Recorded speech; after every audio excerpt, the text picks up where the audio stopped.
We had a lot of individual performances that were incredible, but I think I walk away feeling so proud of my team because they defined the word together for me tonight. What do you think of Nick's performance today? It was incredible. Yeah, I just got off the radio and said, and I'll say it again, I think it would have to go down as one of the single best individual performances by any player that's ever worn an RSL jersey. Was he close to coming out after he banged?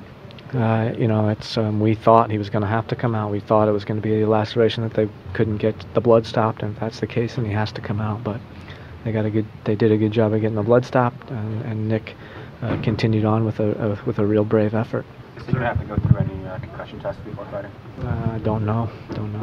What's the latest on Fabian? Don't know that one either. He was questionable coming into this game. We knew he probably wasn't going to be able to give us 90 minutes. I think he gave us 45 minutes of everything he had, and then hopefully made a smart decision to get himself off before he hurt himself any more seriously. So it was his decision? Yeah. Jason, this is 4 games where you haven't given up a goal against the Sounders.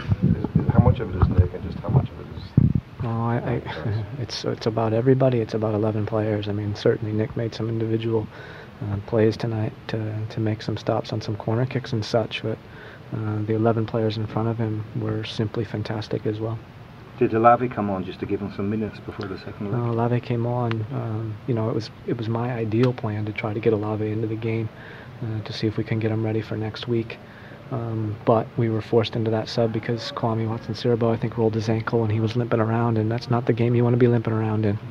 Other than that, he played well, though. Right? I thought he played fantastically. I mean, I really do think that every player tonight was simply superb.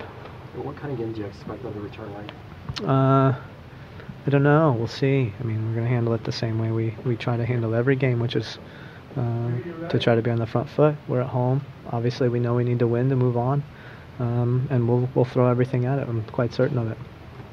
Can you talk about just how good of an advertisement that is for the league in terms of just great, fun to watch soccer? Yeah, I think probably there's going to be people out there we're going to bemoan the fact that there's no goals, but my God, that was a high intensity, high pressure situation, high passion level, an unbelievable crowd again.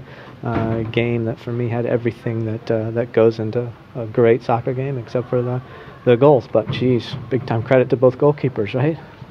There was some build-up play, I thought, from you guys that maybe we haven't seen as much over the last month. And you guys carved out some very good chances, and Spurning had a great game too.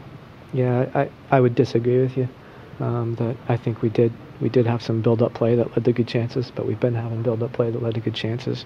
We just haven't scored the goals. So still no concern?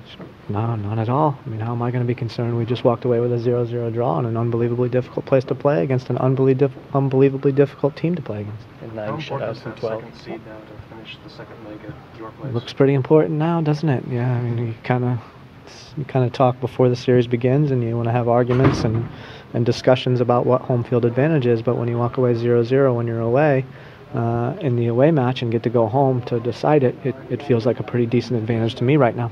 Yes, will be affected by the fans. I think our players are just so used to it. We've played in a ton of extremely important games in front of extremely loud fans.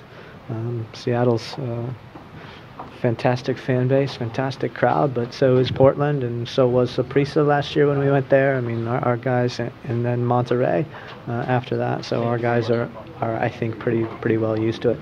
Of all the special things that Nick did tonight, is there any one thing or a couple of things that stood out to you about that? I think you have to look at staying in the match when you've got a broken nose and a laceration on your face. I think that shows how absolutely committed he is to this team and this effort.